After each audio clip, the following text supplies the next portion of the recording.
Let's try it like this. Say this out loud.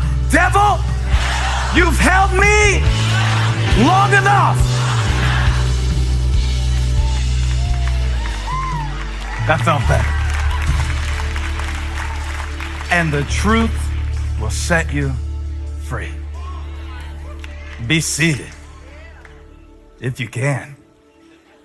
Stand up, shout. You got something inside of you, truth inside of you. It's an amazing thing, you know, the way that the devil gets us in these tight spaces and makes us think that the best part of our life is over and there's nothing we can do, and we might as well not even try. When we say the devil is a liar, of course we don't mean that he runs around with a plastic pitchfork telling you stuff that you know on the surface to be untrue. The way that he operates is by deception, which means that the devil specializes in saying things that sound true. He's slick with it. He says it in such a way, watch this, that you don't even know it's him saying it. Because when the devil talks, it sounds like your voice, doesn't it? When the devil talks, it sounds the same way as when God talks, because it's happening inside of you.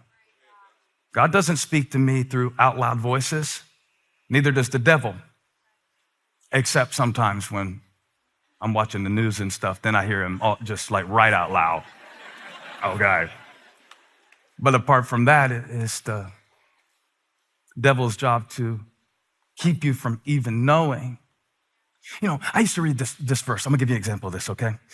We take the Bible and we want a verse of the day, and then we don't even read the whole verse of the day. We just want the half verse of the day, and we start going through scripture like it's salad bars, and I don't like radishes.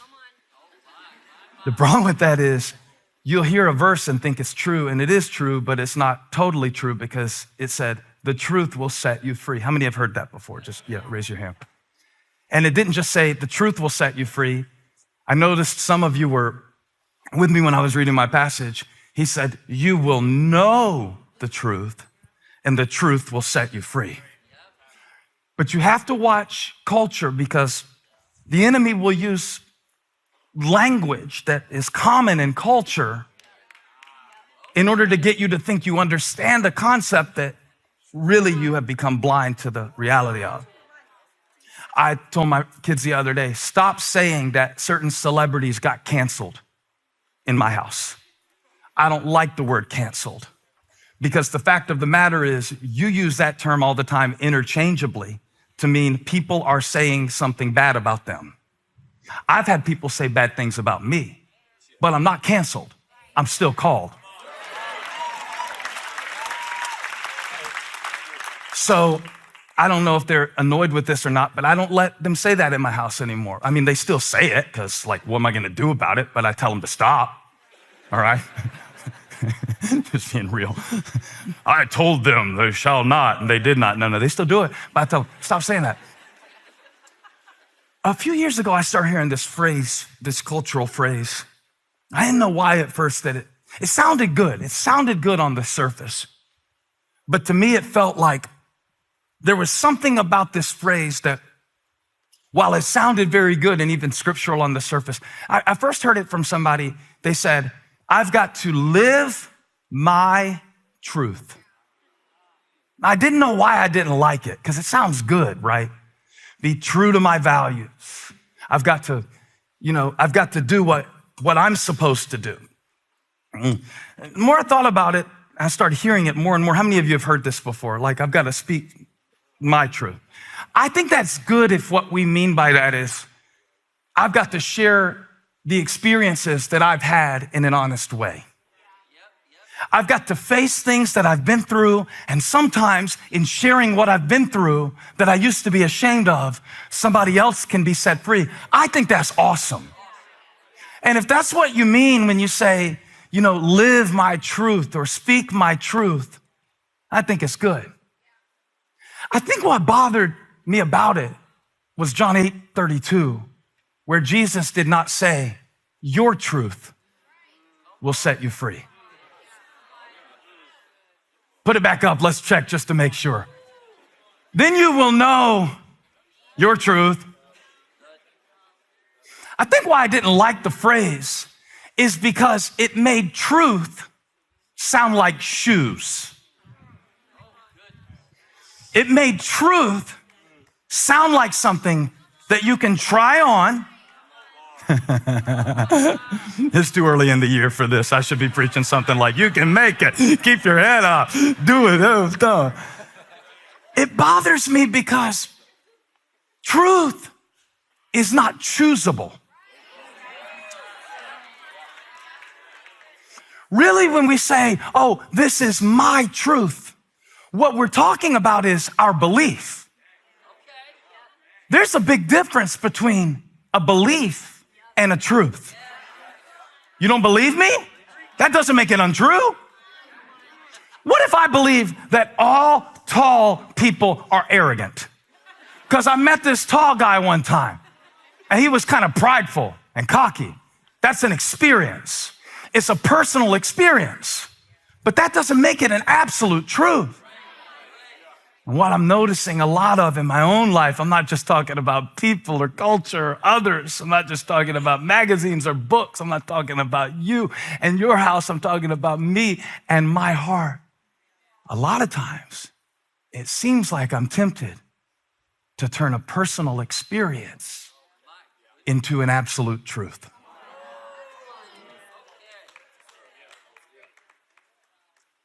Have you ever had a bad haircut? Now, y'all be careful about this one because my dad was a barber and he's in heaven, so be nice. Are barbers bad?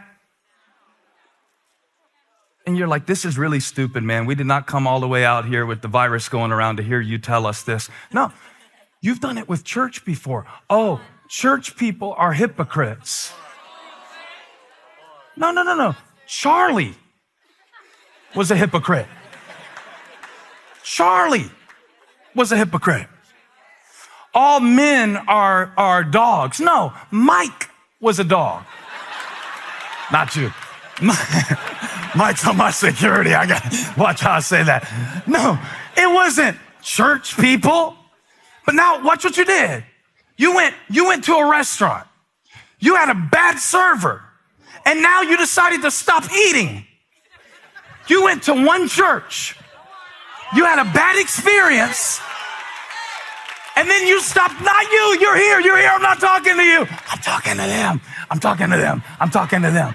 You had one experience with failure. You set out to do something and it didn't work. So then you turned the event, the failure, into an identity. I'm a failure. So what I want to know today, is it a truth or is it a trap? Because when Jesus said the truth will set you free, he wasn't talking to drug lords. When Jesus said the truth will set you free, he wasn't talking to gangbangers. When Jesus said the truth will set you free, he wasn't talking to evil, wicked. He wasn't talking to pagans. He was talking, put verse 31 back up there. It's going to blow your mind. This blew my mind. To the Jews who had believed him. He's talking to people that believe him, and he's telling them they don't have the truth. They only have a certain level of belief. And there's a big difference between belief and truth. Belief is based on your experience. Truth comes from God. Beliefs can be altered. Beliefs can grow and expand and should. I mean, there was a time in your life, let's talk about this. There was a time in your life where most of you believed that somebody came in your house and gave you money for your teeth when they fell out. That made perfect sense to you. It's probably worth about $5. Put it on her pillow. Holly got Abby up to $10, and I cut the tooth fairy out. I just pulled her aside and said, it's not real. It's getting too expensive. It got too expensive for me not to tell her the truth. And have you come to the point yet where it has cost you enough to be stuck in a belief about who you are and what life is and what they did? Has the devil held you long enough? Because for some of us, nothing in our life will change this year because we are not sick enough of the way it was last year. We are not sick enough of it yet. We are like the Israelites wandering in the wilderness. Now, I studied all about this scripture today that I'm sharing with you about these Jews who believed in Jesus, enough to know that they were not immoral, ungodly addicts. This was not a case of them needing to give up their sin. It was a case of them needing to give up their story. There's a confluence in the text of what Jesus is teaching about and when he's teaching it. And I really want to teach more this year, okay? I'm fine to inspire you, but I sure don't want to get up here and just give you Christian cocaine that makes you feel high for an hour and a half and then just drops you off. I want to give you something that you can carry out of here and be strengthened in faith. I want to give you food that you can live off of for days. You can go back and study. So one thing about the cliches that we quote is that when we understand the context, in this passage, Jesus is talking to the Jews who believed him, and he is challenging their belief that it doesn't go deep enough, which means they believed in his signs, but they did not commit to his teaching. They liked listening to his message, but it wasn't made flesh in their life. The people he was talking to are people like me and you who believe in him, but he is telling them that it is possible to believe and still not be free. Indeed. It is impossible for you. This is one thing that we all have to understand. It is impossible for you to live in a sustainable way above the level that you are willing to believe God at.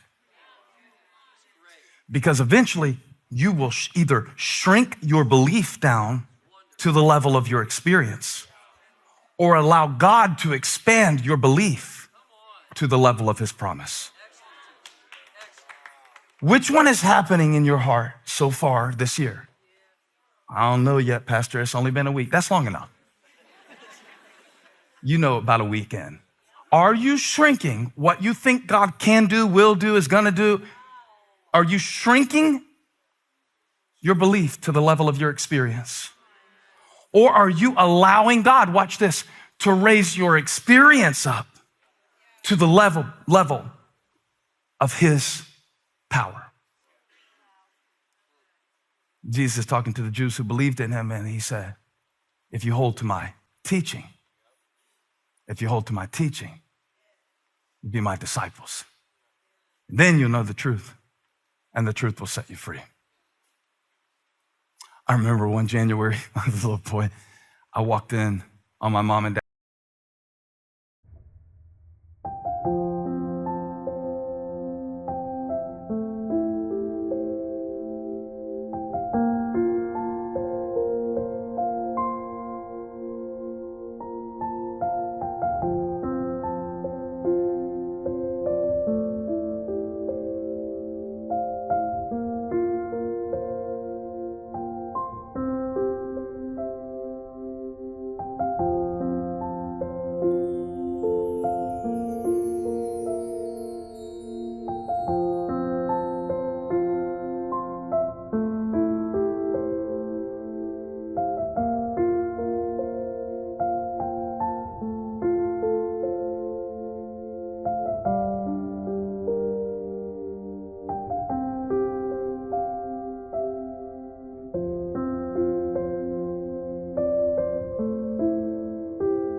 Oh, hold on. I walked in, my mom and dad were...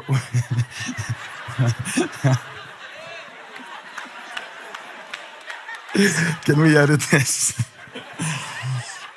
They were watching. How many of y'all remember Jane Fonda VHS workout tapes? They were watching Jane Fonda VHS workout tapes. And this is the kicker, eating a bowl of ice cream. It scarred me for life. I walked in and saw them watching Jane Fonda eating ice cream. Will never forget that. Can't remember my kids' names most days in the correct order, but I will never forget watching them watch a workout eating ice cream. Because now I think about it every time I preach. Because I wonder, will this work if you just watch me do it? And I don't even look as good as Jane Fonda. I'm not even that attractive. I'm not wearing tights for y'all. And yet, there is a sense in which we live. Now, this is the lie. This is how crafty the devil is. If you knew more, you could do more. He didn't say, if you would know more truth, it would set you free. He said, if you hold to my teaching, you will be my disciples. Then you will know the truth, and truth will set you free. So if I knew, I would do. No. If you would do, you would know. If you would do, you would know. How many of you have had the thought in the last 2 years, I just don't know what to do? You've thought that. I don't know what to do. Everybody whose hand didn't go up when I asked that question, I need to have a consultation with you, either to cast out that devil of lying or to pay you to tell me the future. I'm gonna ask again because I think y'all are asleep on me. How many of y'all have had the thought in the last, I just don't know what to do? Raise your hand, raise your hand, raise your hand, raise your hand, raise it online, raise it online. All right. Yes, you do. Yes, you do. You know what to do with the truth that you have been given.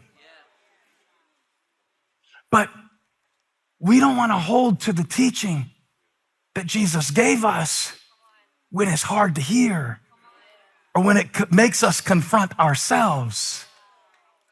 He said to the Jews who believed in him, you are so addicted to the lies that you don't want to hold on to the truth.